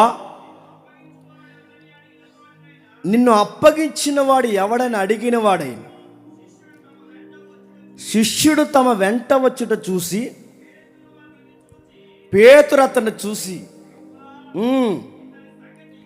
ఇతని సంగతి ఏమగునని అడిగిన. ఇప్పుడు బాగుండండి, రొమ్మును ఆనుకుంటున్నది ఎవరు? యోహాను గారు. యోహాను గారు రొమ్మును అనుకుంటే అక్కడ మాట్లాడుతున్నది ఎవరు? పేతురు గారు. అంటే వీళ్ళు ఎప్పుడు ఎక్కడున్న గుంపుగానే ఉండారు. అంటే చేపలు పట్టినా గుంపుగానే ఉన్నారు, పరిచర్య చేసినా గుంపుగానే ఉన్నారు. వీళ్ళు ఎక్కడికి వెళ్ళినా టీం వర్క్లోనే పనిచేస్తున్నారు. ఆ పని చేస్తున్నప్పుడు అక్కడ రాస్తున్నాడు చూడండి. ఆయన రాస్తూ అంటున్నాడు, యోహాను గారి గురించి అడుగుతాడట. ఆయన రొమ్ముని ఆనుకుంటున్నాడంటే మీకు అర్థం అవ్వాలి, యేసు ప్రభు రొమ్ముని యోహాను ఆనుకుంటున్నాడంటే ఎంత క్లోజ్ అయితే ఆనుకుంటాడండి. నా మాటలు అర్థమవుతుంది లేదు. ప్రభు ఇలా కూర్చున్నాడంటే వాళ్ళతో డిస్కషన్ చేస్తున్నాడు. ఆయన పునరుద్ధానం చెంది డిస్కషన్ చేస్తున్నప్పుడు, లేదా క్షమించండి, ఆయన శిష్యుల మధ్య కూర్చొని డిస్కషన్ చేస్తున్నప్పుడు ఆయన రొమ్మును ఆనుకొని వింటున్నాడంటే ఎంత క్లోజ్ సర్కిల్ ఉన్నవాడండి. ఎవరు పడితే వాళ్ళు రొమ్మును ఆనుకుంటూ ఊరుకుంటామా? ఇప్పుడు మీరు అందరూ వచ్చి నా మీద ఆనుకుంటాను అనుకుంటే ఏమంటాను? గెంటేస్తాను, ఏం చేస్తాను? మీరు అందరూ వచ్చి నా మీద ఆనుకుంటూ ఊరుకుంటాను అడుగుతున్నాను. నాకు ఎవరైనా దగ్గరకు ఉండాలన్నా, నా భుజాల మీద ఆనుకోవాలన్నా వాళ్ళు నాకు చాలా క్లోజ్ అవ్వాలి. ఒక మనిషి, ఒక స్నేహితుడు కానీ, ఒక జీవిత భాగస్వామి కానీ మనకి ఎంతో క్లోజ్ అయితే కానీ వాడి భుజాల మీద చేయలేం, వాడి భుజాల మీద మనం ఆనుకోలేం. వాడు ఎంతో మనకు క్లోజ్ అయితే కానీ వాడితో సరదాగా మనం చెయ్యి కలపలేము. ఏకంగా ప్రభు అయిన యేసుక్రీస్తు వారి భుజాల మీద చేతులేసి ఆయన రొమ్మును ఆనుకుంటున్నాడంటే ఈయనకి ఎంత క్లోజ్ సర్కిల్ ఉంటుంది. పైగా యోహాను గారిని ఏమంటారంటే, చరిత్ర ప్రకారం యోహాను గారిని చూస్తే యేసుక్రీస్తు వారిని చూసినట్టు ఉంటుందట, యేసుక్రీస్తు వారిని చూస్తే దగ్గరగా ఉంటారట. చూడడానికి వాళ్ళు చూస్తుంటే ఒకేలా చూస్తున్నట్టు అనిపిస్తారంటే వాళ్ళు చూడడానికి ఒకేలా కనిపిస్తారు. యోహాను గారు యేసుక్రీస్తు వారి దగ్గరలో ఉంటారు. పైగా 12 మంది శిష్యుల్లో ఈయన చాలా ప్రత్యేకమైన వాడు. ఆయన రాస్తున్నాడు. ఆ రోజుల్లో శిష్యుల్లో పాకుకుపోయిన వార్త ఏంటంటే, పేతురు అడిగాడు. పేతురు గారికి ప్రభు చెప్పాడు ఏమనంటే, పేతురు నీకు త్వరలో వయసు అయిపోతుంది, నీకు వయసు అయిపోయే టైంకి నువ్వేమవుతావంటే నీకు ఇష్టం కాని చోటికి మనుషులు నిన్ను ఈడ్చుకుపోతారు. కాస్త సమయం ఉండగానే నా గొర్రెల్ని మేపు. నువ్వు త్వరలో చనిపోతావు. నీకు వయసు అయిపోయిన తర్వాత ఏమవుద్దంటే, నీ వయసు అయిపోయిన తర్వాత నీకు ఇష్టం కాని మనుషులు వేరొక చోటుకి తీసుకెళ్ళిపోయి నీకు ఇష్టం కాని బట్టలు వేస్తారు, నీకు ఇష్టం కాని స్థలంలో కూర్చోబెడతారు. ఇప్పుడంటే కాళ్ళు చేతులు ఆడుతున్నా కనుక నీ ఇష్టం వచ్చినట్టు తిరుగుతున్నా, కానీ రేపు వయసు అయిపోయిన తర్వాత నీ జీవితం చివరిలో కనీసం నీకు ఇష్టం లేని ప్రదేశానికి కూడా తీసుకెళ్ళిపోతారు. నీకు ఇష్టం లేని బట్టలు కూడా వేస్తారు. చివరికి ఒకటి సహాయం లేకపోతే నువ్వు బట్టలు కూడా వేసుకోలేవు. ఇలా పేతురు కోసం ఎప్పుడైతే చెప్తున్నారో, పేతురు గారికి ఉన్న ఆందోళన ఏంటంటే, నా కోసం బాగానే చెప్పా ప్రభువా, చెప్పండి మరి ఆ కుర్రోడు సంగతి ఏంటి అని అడిగాడు. ఆ కుర్రోడు ఎవడక్కడ? పేతురు గారు కూడా వెళ్తున్నప్పుడు అంత స్కూల్ పిల్లోడు ఎవరిది? నా కోసం చెప్పు మరి ఆడు అన్నాడట. ఎవరు? నేను ఎలా చనిపోతానని చెప్పా ప్రభువా, మరి అతని సంగతి ఏంటంటే ప్రభు అన్నాడట, నీ సంగతి చూడు, అతని కోసం ఎందుకు? అయినా ఒక విషయం అడుగుతున్నాను పేతురు, నేను వచ్చే వరకు యోహాను ఉంటే నీకేంటి? ఈ మాట అన్నాడా? నేను వచ్చేవరకు ఈ మాట ఉంటే ఏంటని పేతురు అంటే, ఈ మాట మరి పేతురు గారికి ఎవరు చెప్పారు లేకపోతే అందరూ విన్నారు? మొత్తం మీద ఒక స్టోరీ అల్లేశారు. ఆ స్టోరీ ఏంటంటే, రెండో రాకడ వరకు ఎవరు చనిపోరట అని అనేసి నడుతున్నాను. నిజానికి అర్థం అది కాదు, వాళ్ళు అలా అర్థం చేసుకున్నారు. రెండవ రాకడ వరకు యోహాను చనిపోడని వాళ్ళు అనుకున్నారు, కానీ నిజానికి అర్థం అది కాదు. కానీ గమ్మత్తు ఏంటంటే, 11 మంది హతసాక్ష్యానికి గురయ్యారు, కానీ ఆ 12వ మాత్రం చివరి వరకు బతికే ఉన్నాడు. కాస్తంత వయసు చివరి వరకు బతికిన వ్యక్తి ఎవరైనా ఉన్నారంటే యోహానే. అంటే యోహానికి ప్రత్యేకతలు ఉన్నాయి. ఆ ప్రత్యేకతలైన యోహాను సువార్త 85 నుంచి 90 వరకు రాశాడు. అందులో మొదటి పత్రిక రాశాడు. మొదటి పత్రిక రాసే టయానికి ఆయన ఒక టెస్ట్ మనీ బయటికి తీసుకొచ్చాడు. ఆయన టెస్ట్ మనీ ఏంటంటే 90 అంటే 7, బాగా వినాలి. మొదటి పత్రిక 90లో రాస్తున్నాడు. ఈ 90 ADలో రాస్తూ ఆయన ప్రత్యేకమైన ఒక టెస్ట్ మనీ బయట పెడతాడు, అనుభవాన్ని బయట పెడతాడు. మొదటి యోహాను పత్రిక 5వ అధ్యాయం 20వ వచనం. మొదటి యోహాను పత్రిక 5వ అధ్యాయం 20వ వచనం. మొదటి యోహాను పత్రిక 5వ అధ్యాయం 20వ వచనం.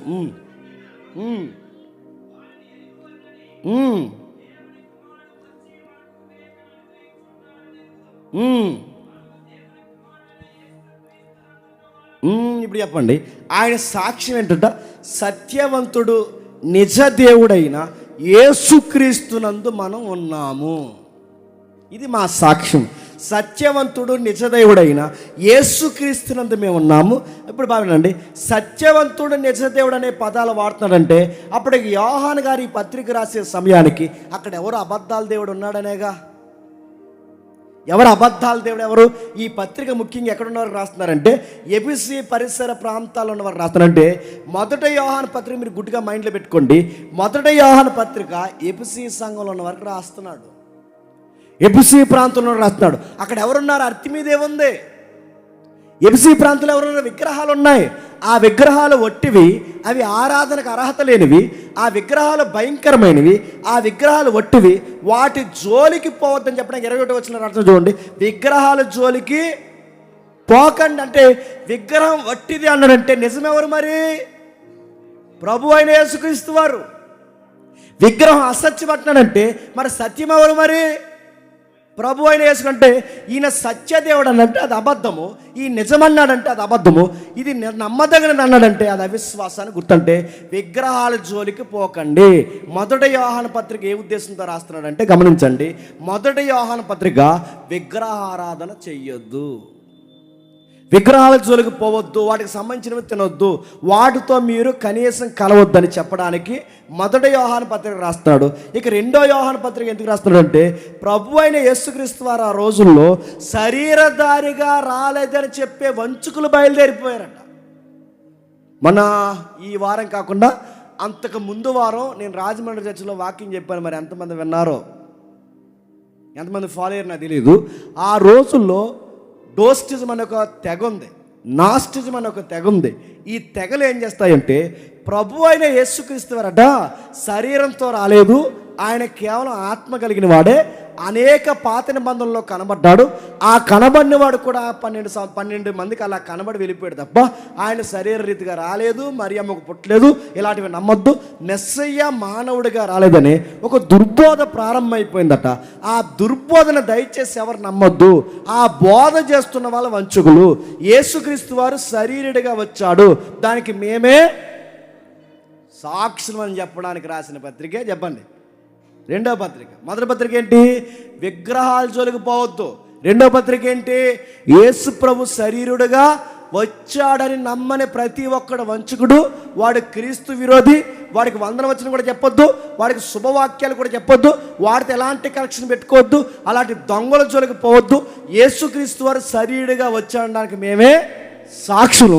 ఆయన సాక్షి అంటే ఆయన ఎక్స్ప్లెయిన్ చెప్తున్నాడు. మా చేతులతో మేము తాకాం, మా కళ్ళతో మేము చూసామంటే ఆ మాటలు ఎందుకు వాడుతున్నాడు ఆయన? మా చేతులతో తాకి మా కళ్ళతో చూసామంటే దాని అర్థం ఏంటి? క్రీస్తుకి శరీరము ఉందే, ఆయన ఆత్మ కాదు, జ్యోతిలింగంలో ఆయన ఒక లింగం కాదు, పరమాత్ముల్లో ఆయన ఒక రేఖ కాదు. గ్రీకు బోధలు ఉన్నాయిగా, నా మాట మీకు అర్థమవుతుంది లేదో, గ్రీకు బోధలు ఉన్నాయి. ఆ గ్రీకు బోధల్లో ఎలాగైతే దేవుడు పరమాత్ముడిగా ఉన్నాడో అందులోంచి ఒక రేఖ అలా విడిపోయి ఆత్మగా వచ్చి కనబడి వెళ్ళిపోయిందని ఒక దుర్బోధ ఉంది. ఆ దుర్బోధలో యేసుక్రీస్తు వారు రేఖ కాదు, యేసుక్రీస్తు వారు పరమాత్ముడికి పుట్టినవాడు కాదు, యేసుక్రీస్తు వారు దైవమైన వాడు సశరీరిగా ఎలలోనికి వచ్చాడు. దానికి మేమే సాక్షులు. యేసుక్రీస్తు శరీరుడిగా రాలేదని ఎవడ చెప్పినా నమ్మొద్దని హెచ్చరించే పత్రిక చెప్పండి. రెండో పత్రిక. మొదటి పత్రిక ఏంటి? విగ్రహాల జోలికి పోవద్దు. ఇప్పుడు మూడో పత్రిక రాస్తాడు. ఏమని రాస్తాడు చూడండి. మూడో పత్రిక రాస్తూ మొదటి అధ్యాయం మొదటి వచనం త్వరగా. ఇది క్రీస్తు శకం 90, క్రీస్తు శకం 90లో రాస్తాడు. ఏమని? మొదటి అధ్యాయం మొదటి వచనం. పెద్దనైన నేను. కొంచెం యాక్టివ్గా ఉండే వాళ్ళు చదవండి, కొంచెం స్పీడ్గా చక్కగా చదవాలి, బిట్లుగా చదవాలి కాకుండా. పెద్దనైన నేను, హిస్టరీలో పెద్దనైన నేనంటే అప్పటికి పెద్దనైన నేనంటే అప్పటికి ఆయన వయసు ఎంత తెలుసా? 80 నుంచి 90 సంవత్సరాలు. ఈయన 90లో ఈ పత్రిక రాసే సమయానికి అప్పటికి 90 వస్తున్నాయి ఆయనకి. అంటే ఈయనకి 90 ఏళ్ళ వయసు దగ్గరకు వచ్చింది. అప్పటికి ఆయన మూడో పత్రిక రాస్తున్నప్పుడు తోటి పెద్దనైన నేను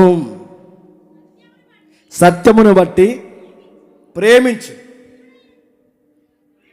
అదే ఆ అడ్వర్టైజ్మెంట్ చదువు వద్దంటున్నాను, కరెక్ట్గా చదివా. మీరు చదవండి, మీరెంత చదవరు? పెద్దనైన నేను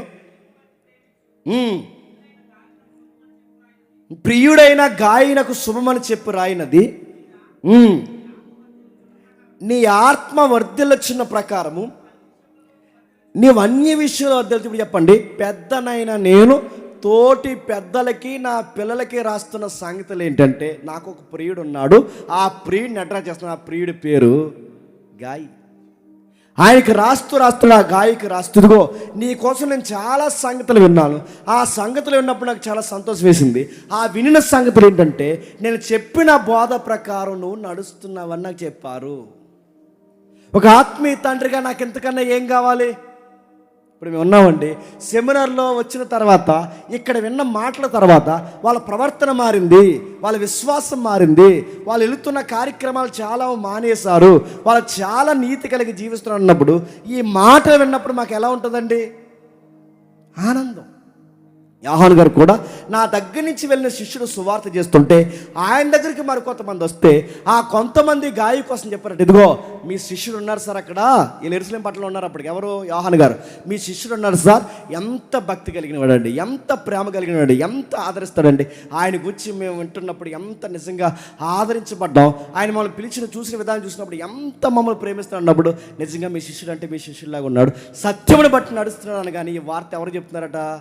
యోహాను గారు చెప్తే యోహాను గారు అన్నారట లెటర్ రాస్తూ, నీ గురించి ఇతరులు ఇలా సాక్ష్యం చెప్తున్నప్పుడు నాకు చాలా ఆనందంగా కలుగుతుంది.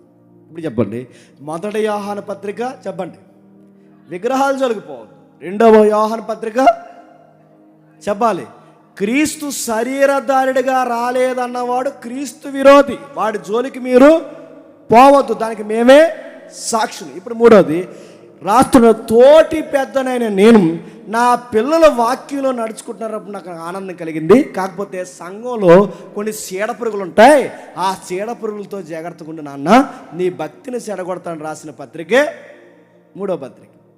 ఇప్పుడు బాగా వినండి, ఈ 3 పత్రికల తర్వాత ఇప్పుడు మనకు వస్తున్న మాట ప్రకటన గ్రంథం. ఏంటది? ఇప్పుడు చెప్పాలి, యోహాను గారు రాస్తున్న ప్రకటన సరిగ్గా ఆ టైంలో 90 నుంచి 96, అంటే క్రీస్తు శకం 90 నుంచి 96. అప్పటికి ఆయన వయసు ఎంత? 90. ఆయన వయసు 80 నుంచి 90 ఏళ్ళు అటు ఇటుగా ఉంటాయి. ఆయనకి 80 నుంచి 90 ఏళ్ళు ఉన్నప్పుడు సరిగ్గా క్రీస్తకం 90-96 మధ్యలో ప్రకటన గ్రంథం రాస్తున్నాడు. నా మాటలు మీకు అర్థమవుతుంది. మరలా ఒకసారి నేను ముగిస్తాను త్వరగా. 1 యోహాను సువార్త చెప్పండి. ప్రభు అయిన యేసుక్రీస్తు వారిని గురించి స్థిరపరుస్తూ ఆయన యొక్క పరిచర్లో చూసిన అద్భుతాల గురించి రాశాడు. 1 యోహాను పత్రిక చెప్పండి, విగ్రహాల జోలికి పోవద్దన్నాడు. 2 యోహాను పత్రిక చెప్పండి, క్రీస్తు విరోధులతో జాతుకున్నాడు. 3 యోహాను పత్రిక చెప్పండి, నా ప్రియులు, నా సహోదరులు, నా పిల్లలైన వారు జాగ్రత్తగా ఉండండి. దొంగలు ఉన్నారు సంఘంలో, ఆ పెద్దలతో జాగ్రత్త, వాళ్ళ కొరుకు పుండి కన్నా ప్రమాదం అని వాళ్ళని స్థిరపరచిన 3 పత్రిక రాసి ఇప్పుడు 4వ పత్రిక రాస్తున్నాను. ఎందుకు రాస్తున్నానంటే ఆసియాలో ఉన్న 7 సంఘాలకు రాస్తున్నాను. ఏంటంట అయిమే చూపించుందా, ఆసియాలో ఉన్న 7 సంఘాలకి. ఆసియాలో ఏ సంఘాలు ఎత్తున్నావో ఆ సంఘాలకి రాస్తున్నాడు. ఆసియాలో ఉన్న 7 సంఘాలకే కాదు, ఇంకా ఏంటంటే తన సొంత ప్రజలైన యూదులకి, ఇశ్రాయేలుకి రాస్తున్నాడు. ఎక్కడి నుండి రాస్తున్నాడు బాగునాలి, ఎక్కడి నుండి రాస్తున్నాడు? పద్మాసు ద్వీపం నుంచి రాస్తున్నాడు. మీరు ఆ మ్యాప్ చూడండి, త్వరగా మనం ముగిద్దాం. ఆయన ఎక్కడి నుండి రాస్తున్నాడు? పద్మాసు ద్వీపంలో ఉన్నాడు. ఆ సంఘాలు చూపించు, నాకేం కనబడలేదు, నాకు చూపించు. అది ఆయన చూస్తున్న విషయం చూడండి. ఈ పద్మాసు ద్వీపం సుమారు గ్రీకుల ఆధీనంలో, బాగా వినాలి కొంచెం జాగ్రత్తగా, వెళ్తున్నాం ఇంకా ప్రకటన గ్రంథంలోనికి. గ్రీకుల ఆధీనంలో, ఆ తర్వాత రోమీల ఆధీనంలో సుమారు 1100 ద్వీపాలు ఉండేవట, దీవులు. మీకు అర్థం కావాలంటే మనకి అండమాన్ దీవి ఉంది చూసారా, అలాంటి దీవి. ఆ అండమాన్ దీవి ఎలాంటి దీవి అయితే తప్పు చేసిన వారిని తీసుకెళ్ళి ఎలాంటి దొంగల్ని ఎలాగైతే అండమాన్ దీవులో బ్రిటిష్ వారు పడేసేవారో, ఆ రోజుల్లో రోమా ప్రభుత్వానికి ఎవరైనా వ్యతిరేకంగా పనిచేస్తే ఆ పని చేసిన వారిని భయంకరమైన పనిష్మెంట్ ఇవ్వడానికి సముద్రం మధ్యలో ఉన్న దీపంలో పడేసేవారు. ఆ దీపాల్లో 1100 దీపాల్లో ఒక దీపమే పద్మాసు దీపం. ఆ పద్మాసు దీపానికి బాగుండండి. అక్కడి నుంచి ఆయన లెటర్ రాస్తాడంటే ఈ 3 పత్రికలు అంటే ఆయన బయట రాశాడు. యోహాను సువార్త బయట రాశాడు. ఈ యోహాను సువార్త కానీ 3 పత్రికలు బయట రాస్తే ఈ ప్రకటన గ్రంథం మాత్రం ఎక్కడి నుంచి రాస్తున్నాడు? దీపం నుంచి రాస్తున్నాడు. ఆ నిలబడిన ఆయన చూపించండి, నాకు చూపించండి. ఆ నిలబడిన ఆయన ఎవరైతున్నాడో ఆ నిలబడిన ఆయన 7 సంఘాలు రాస్తున్నాడు. అందులో మొదటి సంఘం ఎఫెసీ. గమ్మత్తడి చెప్తున్నా, ఈ దీపం నుంచి ఎఫెసీ సంఘానికి దూరం ఎంత తెలుసా? 100 కిలోమీటర్లు. అంటే ఈ రోజుల్లో ఉన్న ట్రావెల్ కానీ, ఈ రోజుల్లో ఉన్న వాహన సదుపాయం కానీ లేని రోజుల్లో దీపం నుంచి ఇప్పుడు ఎఫెసీ సంఘానికి లెటర్ రాస్తున్నాడు. ఎంత కత్తి మీద సామండి అక్కడ లెటర్ వెళ్ళాలంటే. ఎవడైనా సముద్రం ఈదుకుని వస్తాడా? ఆ లెటర్ పట్టుకుని వెళతాడా? అసలు అదంతా ఎలా జరుగుంటుంది? ఆ రాసిన పత్రిక అంటే ఈ దీపంలో ఉన్న పత్రిక ఏదైతే ఉందో మెడిటేరియన్ సీతో కలిసిపోయిన మన సముద్రం ఉంది, ఎలాజం సముద్రం అని. ఆ సముద్రంలో ఉన్న ఆ దీపం నుంచి ఇక్కడి నుంచి ప్రకటన గ్రంథం ఆ సంఘాలకు వెళితే కానీ ఈరోజు నీకు నాకు ప్రకటన గ్రంథం ఉంటుందా?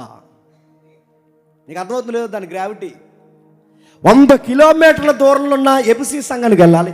ఎఫెసీ సంఘం నుంచి లెటర్ మళ్ళీ మరొక సంఘానికి వెళ్ళాలి. అక్కడి నుంచి మరొక సంఘం. అంటే ఇవన్నీ మిళితమైన సంఘాలు. ఈ సంఘాలన్నీ ఎక్కడున్నాయంటే అక్కడ రాసిన చూడండి, టర్కీ క్యాపిటల్ ఇస్తాంబుల్. ఇవన్నీ నేను ఎందుకు చెప్తానంటే ప్రకటన గ్రంథం అనేది ఊహాజనకంగా రాసింది కాదు, ఎవరు అనుకుని రాసింది కాదు. చాలామంది ప్రకటన గ్రంథాన్ని తప్పుపట్టడానికి యోహాను ఒక కథల పుస్తకం రాసేసాడు. హాలీవుడ్లో స్టోరీస్ ఎలాగైతే ఉంటాయో, హాలీవుడ్లో నక్షత్రాలు చంద్రుడి మీద కథలు ఎలాగైతే తీస్తారో అలాంటి స్టోరీ 12 మంది శిష్యుల్లో ఈ పెద్ద మనిషి రాసేసాడని ఆర్కియలాజికల్ ఎవిడెన్స్ ఎదికే సైంటిస్టులు కొంతమంది ఈ గ్రంథాన్ని తప్పుపట్టదామని తెర మీదకి వచ్చారంట. కావాలంటే హిస్టరీ చదువుకోండి. ఈ గ్రంథం తప్పు, 12 మంది శిష్యుల్లో యోహాను రాసిన ఈ గ్రంథం తప్పని, ఇది తప్పని ప్రూవ్ చేయడానికి వాళ్ళు తీసుకున్న మొదటి పాయింట్లు ఏంటో తెలుసా? అసలు ఇందులో రాసిన 7 సంఘాలు నిజంగా ఉన్నాయా లేదా చూడాలని పరిశీలిస్తే అవి నిజంగానే టర్కీలో ఉన్నాయి. అవి నిజంగా 7 సంఘాలు టర్కీలో ఉన్నాయి.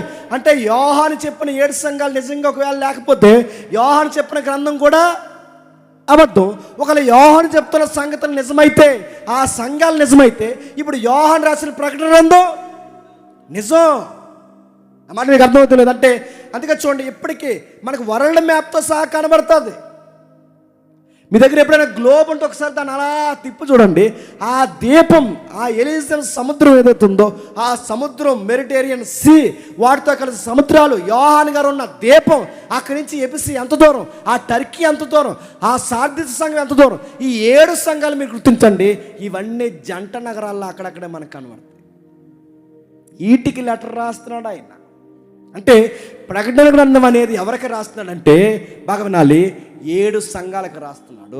రెండో పాయింట్ ఎవరికి రాస్తున్నాడంటే ఇశ్రాయేలుకి, యూదులకి రాస్తున్నాడు. ఈ 2 పాయింట్ల మీద రాస్తూ ఎవరికి రాస్తున్నాడు, ఎప్పుడు రాస్తాడు, ఈ 7 సంఘాలు ఎప్పుడు ఏర్పడ్డాయి, దీన్ని ఎవరు కట్టారు, ఇవన్నీ మనం ముందుకెళ్ళగలి చూస్తాం. ఈ 7 సంఘాలు ఎప్పుడు ఏర్పడ్డాయి అంటే, మీరు అపోస్తులు కానీ చదవడం మీకు ఐడియా ఉందనుకుంటున్నాను. సంఘం చెదిరిపోతుంది 8వ అధ్యాయం తర్వాత, మీకు తెలుసుగా. సంఘం 8వ అధ్యాయం తర్వాత అంటే అపోస్తుల కార్యం 8వ అధ్యాయం తర్వాత చెదిరిపోతుంది. ఎందుకు? స్తెఫనుకి కలిగిన గొప్ప హింసను బట్టి, ఆ తర్వాత ప్రభుత్వాలు, మత పెద్దలు తిరగబడుతున్న విధానాన్ని బట్టి సంఘం యెరూషలేములో నిలబడలేకపోతుంది. వచనం, అధ్యాయం వచనం, అపోస్తుల కార్యం 8వ అధ్యాయం మొదలు వచనం. గొప్ప హింస కలిగినందున అపోస్తులు తప్ప అందరూ యోదయ సమరయ దేశముల యందు చెదిరిపోయి, భక్తిగల మనుషులు స్తెఫనును సమాధి చేసి అతన్ని గూర్చి బహుగా ప్రాలాపించిరి. సౌలైతే ఇంటంటా చొచ్చి పురుషులను స్త్రీలను ఈడ్చుకుపోయి చెరసాల్లో వేయించి సంఘమును పాడిన. బాగా వినాలి, సంఘం, యెరూషలేము సంఘం 3,000-4,000 మందితో వర్ధెల్లిపోతుంది. ఆ వర్ధెల్లిపోయిన సంఘంలో సుఖం ఎక్కువైపోయింది. ఆ సుఖం ఎక్కువైపోయిన సంఘానికి దేవుడు బుద్ధి చెప్పాడు. పేతురు గారు ప్రసంగం చెప్తే తీసుకున్న వాళ్ళ బాప్టిజం సంఖ్య ఎంతంట? 3,000 మంది. అదే ఇట్టాం రెఫరెన్స్ అక్కడ. 3,000 మంది కాకుండా రోజుకు 30 మంది తీసుకుంటారని.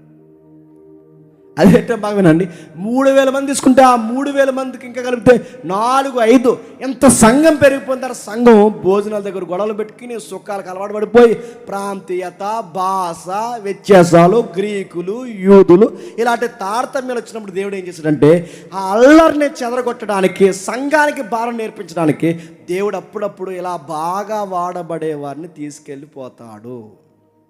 గుర్తుపెట్టుకోండి, కొంతమంది సేవకులు ఎందుకు చనిపోతున్నారంటే సంఘం నిద్రపోయిన సంఘాన్ని లేపాలంటే దేవుని కోసం బలంగా వాడబడే సంఘంలో ఉన్న దేవుని బిడ్డలను దేవుడు చెప్పండి తీసుకెళ్ళిపోతాడు. అప్పుడైనా మెలకు రావాలని స్తెఫను తీసుకెళ్ళిపోయాడు. స్తెఫను సమాధి చేసి వచ్చి ఆ సమాధి ఆరకముందే అమ్మాయి అనుకునే లోపు ఈ మనిషి రాక్షసుల మీద అడిపోతున్నాడు. ఎవరు? ఇంట్లో ప్రార్థన జరుగుతున్నాడు కానీ రండ్రా వాళ్ళ సంగతి తేలుతుందని చెప్పి ఆ స్త్రీలను కూడా బయటికి లేకున్నాడు, పురుషులను బయటికి లేకున్నాడు. అసలు జాలి కనికలేదంట. ఈ తాకిడికి, మత తాకిడికి, ప్రభుత్వం తాకిడికి, ఇలాంటి అంతర్గతమైన గొడవలకి తట్టుకోలేక ఇక్కడ ఉండే కన్నా ఏదైనా ప్రాంతానికి పోదని చెదిరిపోతే, ఆ చెదిరిపోయిన ఆయా ప్రాంతాలకు పోతే వారిని పౌలు ఆయా కాలంలో కొన్ని సంఘాలను దర్శిస్తే, ఆ పౌలు శిష్యులు కూడా వెనకాల దర్శిస్తే, ఆ చెదిరిపోయిన వీళ్ళందరూ కలిసి మొత్తం మీద టర్కీలో 7 సంఘాలుగా ఫామ్ అయ్యాయి. ఆ చెదిరిపోయిన 7 సంఘాలకు రాస్తానంటే వీళ్ళెప్పుడు చెదిరిపోయారు? క్రీస్తు శకం 70లో. ఇంకా చెదిరిపోవడానికి కారణం ఏంటంటే క్రీస్తు శకం 70లో యెరూషలేము మీదకి భయంకరమైన విపత్తు వచ్చింది. యెరూషలేముని తగలెట్టేశాడు. ఎవరు? రోమా చక్రవర్తి. ఎవరైతే కైసరు ఉన్నాడో ఆ కైసరు యెరూషలేము పట్టణాన్ని, దేవాలయాన్ని ఎప్పుడైతే తగలబెట్టారో ఇక్కడ ఉండలేమని చెప్పి బతుకుని కడుపుని చేత్తో పట్టుకుని ప్రాణాల గుప్పెట్లో పెట్టుకుని అక్కడి నుంచి పరారైపోయారు. అంటే ముందు కలిగిన శ్రమలకి, ఇప్పుడు ప్రభుత్వం వల్ల కలుగుతున్న శ్రమలకి, అంటే మతం వల్ల కలుగుతున్న శ్రమలకి, ప్రభుత్వం వల్ల కలుగుతున్న శ్రమలకి ఉండలేక పారిపోయినవారు ఆ పారిపోయినవారు అక్కడక్కడ ప్రార్థనలు పెట్టుకుంటే ఆ ప్రార్థనలు కాస్త గుంపులైతే, ఆ గుంపులు కాస్త సంఘాలైతే, ఆ సంఘాలకి యోహాను పత్రికలు రాస్తాడు. అదే ప్రకటన గ్రంథం. ఎవరికి రాస్తున్నాడు? భావనండి, ఎవరికి రాస్తున్నాడు యోహాను అంటే సంఘాలకు రాస్తున్నాడు. ఆ మాటల్లో ఒక మాట అంటున్నాడు చూడండి. అక్కడ రాస్తున్నప్పుడు నేను చూశాను. ప్రకటన గ్రంథంలో రిపీటెడ్ కనబడే మాట చెప్తున్నా, నేను చూశాను. ఎన్నిసార్లు చూసాడట? సుమారు 45 సార్లు చూసాడట. ఎన్నిసార్లు? నేను ముగిస్తున్నాను. 45 సార్లు చూసాడు. ఏం చూసావు? యేసును గుచ్చియు, చెప్పండి, ఆయన గుచ్చి సాక్ష్యమును గుచ్చియు, ఆయన వాక్యమును గుచ్చియు, సంఘ భవిష్యత్తును గుచ్చియు, జరగబోయే సంగతుల గురించి నేను చూస్తున్నాను. దాంట్లో గ్రీకులో ఐషే అంటాడంటే, గ్రీకులో నేను చూస్తున్నా ఎన్నిసార్లు? 45 సార్లు పైనే చూశాడట. ఐష అంటే 45 సార్లు పైన, అంటే నేను చూస్తున్నా, నేను ఇదిగో చూస్తున్నా. ఏం చూస్తున్నా? వాక్యాన్ని గురించి చూస్తున్నా, ప్రభువుని గురించి చూస్తున్నా, ఇంకా జరగబోయే సంగతులు చూస్తున్నా, పరిస్థితి ఎంత గొడ్డుబారిపోయిందో చూస్తున్నా. ఈ మధ్య ప్రభు ఏమై ఉన్నాడో నేను చూస్తున్నా. ఆ చూస్తున్నది నేను రాస్తున్నా. పత్రికలు ఏ ఉద్దేశంతో రాసిన మనకు అర్థమైంది. ఇప్పుడు ప్రకటన గ్రంథం సంఘాలను బలపరచడానికి రాస్తున్నాడు. ఆ రాస్తున్న ఈ సంగతిని ఎవరు చూపిస్తున్నారంటే చెప్పండి, దూత చూపిస్తుంది. 22 అధ్యాయం 9 వచ్చిన ముగిద్దాం చూడండి. 22 అధ్యాయం, అదే ప్రకటన గ్రంథం 22 అధ్యాయం 8-9 వచనాలు చూద్దాం ఒకసారి. యోహానను నేను ఈ సంగతులను వినినవాడిని నేను విని చూసినప్పుడు వాటిని నాకు చూపిస్తున్నా. చెప్పండి, దూత పాదాల యొద్ద పడిపోయాను. చెప్పండి, నేను వింటున్నాను. చెప్పండి, నేను చూస్తున్నాను. ఏదో తన్మయత్వంలో కాదు, నాకు లైవ్లో కనబడుతుంది. ప్రత్యక్షత అంటే ఏంటి? లైవ్. నాకు 3D లైవ్లో కనబడుతుంది. అదిగో సింహాసనం మీద దేవుడు, దేవదూతలు, ఈ గంభీరత, భవిష్యత్తు ఇవన్నీ నాకు కనబడుతున్నాయి. నేను లైవ్లో చూస్తున్నాను. అక్కడ బోర శబ్దాలు చెప్పండి వింటున్నా. ఈ వింటున్నవి చూస్తున్న నేను రాస్తున్నా. ఈ గైడ్ చేస్తున్న దూతను చూసారా? ఈ దూత వచ్చి ఎప్పుడైతే మాట్లాడుతుందో ఆ దూత పాదాల మీద పడిపోయారట. ఎవరు? యోహాను గారు. ఆ దూత పాదాల మీద పడిపోతే యోహాను గారితో దూత అంటుంది, వద్దు సుమి, చెప్పండి, నేను నీతోను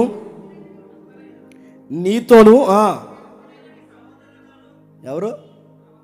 ప్రవక్తలైన నీ సహోదరులతోనూ ఈ గ్రంథమందు వాక్యములను గైకొని వారితోనూ సహదాసుడను. ఇప్పుడు చెప్పండి, దాని అర్థం ఏంటి చెప్పండి? మీరు భూమి మీద దేవునికి దాసులు. చెప్పండి, మేము పరలోకంలో దేవుని దాసులు. మేమేమో ఇక్కడ దాసులు. చెప్పండి, మీరు భూమి మీద దాసులు. మీరు సర్వీస్ భూమి మీద చేస్తారు, మేము సర్వీస్ చెప్పండి పరలోకంలో చేస్తాం. మీ సర్వీస్ ఆయన గురించి ప్రకటించడం, మా సర్వీస్ ఏంటంటే ఆయన గురించి ప్రకటించడము, ఆయన స్తుతించడం. అందుకే చెప్తున్నాడు, మేము ఎక్కడ స్తుతిస్తాం, మీరు భూలోకంలో చూస్తారు. నన్ను ఏదో గంభీరంగా చూసి నేను ఏదో దేవుని తరపున వచ్చిన ఒక పెద్ద మహిమను అనుకోకు, నేను కూడా సర్వేంట్. ఇప్పుడు చెప్పండి, కనబడుతున్న దేవదూత యోహాను గారిని గైడ్ చేస్తున్నప్పుడు యోహాను గారితో ఆ దేవదూత అంటుంది, నేను కూడా మీలాంటి చెప్పండి దాసుని. ప్రభువు కనబడుతున్నాడు, ప్రభు కొన్ని విషయాలు చూపిస్తున్నాడు. ఆ చూపిస్తున్న సంగతుల్ని యోహాను చేయబట్టుకుని దేవదూత తీసుకెళ్తే, ఇక్కడ ఈ సంగతులు చూడు, అక్కడ ఆ సంగతులు చూడు, ఆ జరగబోయే సంగతులు చూడు, ఈ సింహాసనం చూడు, 24 మంది పెద్దలను చూడు, ఆ పులిని చూడు, మనిషి ఆకారాన్ని పోలిన ఆకారాన్ని చూడు. ఇవన్నీ దూత చూపిస్తుంది. ఇవన్నీ చూపిస్తున్నప్పుడు దూత పాదాల మీద పడిపోయాడు. ఎవరు? యోహాను గారు. అప్పుడు అన్నాడు, నువ్వు దయచేసి పడవద్దు, ఎందుకంటే ఆయన చెప్పాడు, నన్ను చూపించమన్నాడు, నేను చూపిస్తున్నాను. నేను ఎలా అంటుండంటే, మీరు భూమి మీద దేవుని దాసులు, మేము పరలోకంలో దేవుని దాసులు. మీరైనా నేనైనా దేవునికి దాసులు, నన్ను ఎక్కువ చేయొద్దు అన్నాడు. ఇలా ప్రకటన గ్రంథం నడుస్తుంది.